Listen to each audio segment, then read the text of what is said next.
নিজের ঘরে তারা ভাইয়ে ভাই শত্রুতা সৃষ্টি করেছে। আওয়ামী লীগ আর আওয়ামী লীগ নয়, এইভাবে তারা শ্রেণীভুক্ত করে বিভিন্নভাবে মানুষকে বৈষম্যের শিকার করছে।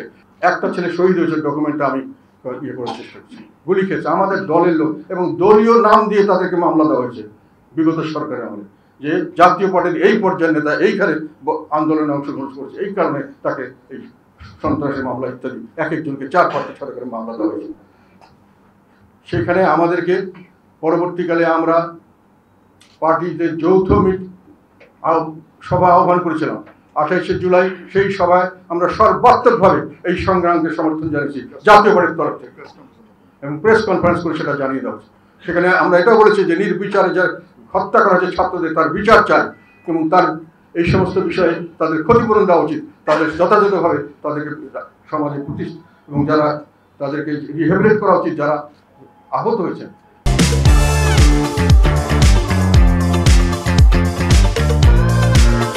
যারা বিভিন্নভাবে ক্ষতিগ্রস্ত তাদের ক্ষতির দিকে দেখা উচিত। আমরা বলেছিলাম শোক দিবস পালন করা হাস্যকর, যেখানে বন্দুকের গুলি দিয়ে দলের নিজের ছাত্রদেরকে মারা হচ্ছে, তার উপর আবার সরকার যদি শোক দিবস পালন বলা ঘোষণা করে, এটা আমরা মানি না, এটাকে আমরা বর্জন করি।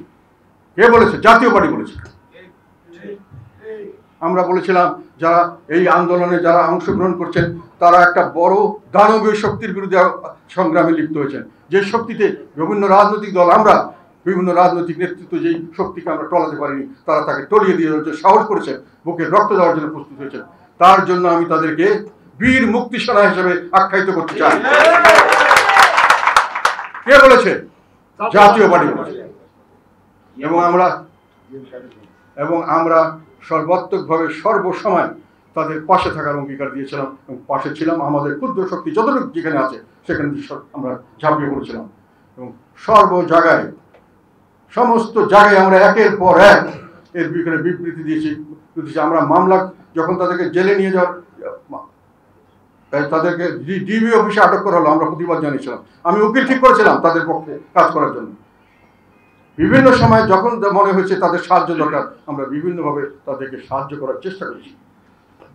এই বৈষম্য বিরোধী আন্দোলনের আগেও যে কারণে এই বৈষম্য সৃষ্টি করা হচ্ছে, বৈষম্যের কথা কি, যে বাংলাদেশের মানুষ হাজার বছর ধরে এই বৈষম্যের বিরুদ্ধে সংগ্রাম করেছে।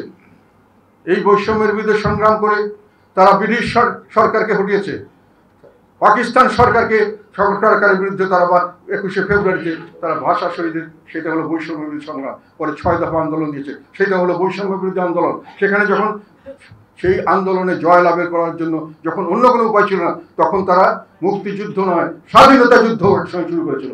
এই বৈষম্য থেকে মুক্তির জন্য একটি নিজস্ব দেশ, যে দেশটি তাদের দেশ হবে, তাদের জনগণের দেশ, যার মাধ্যমে বৈষম্য দেশ থেকে দূর হবে, সেই বৈষম্য মুক্ত দেশ করার জন্যই আমাদের মুক্তিযুদ্ধ হয়েছিল। আমরা বলেছিলাম আওয়ামী লীগ আসার পরে এতদিন আমরা ভিন্ন দেশীয় লোকের সঙ্গে মারামারি করেছি, যুদ্ধ করেছি, নিজের ঘরে তারা ভাইয়ে ভাই শত্রুতা সৃষ্টি করেছে। আওয়ামী লীগ আর আওয়ামী লীগ নয়, এইভাবে তারা শ্রেণীভুক্ত করে বিভিন্নভাবে মানুষকে বৈষম্যের শিকার করছে।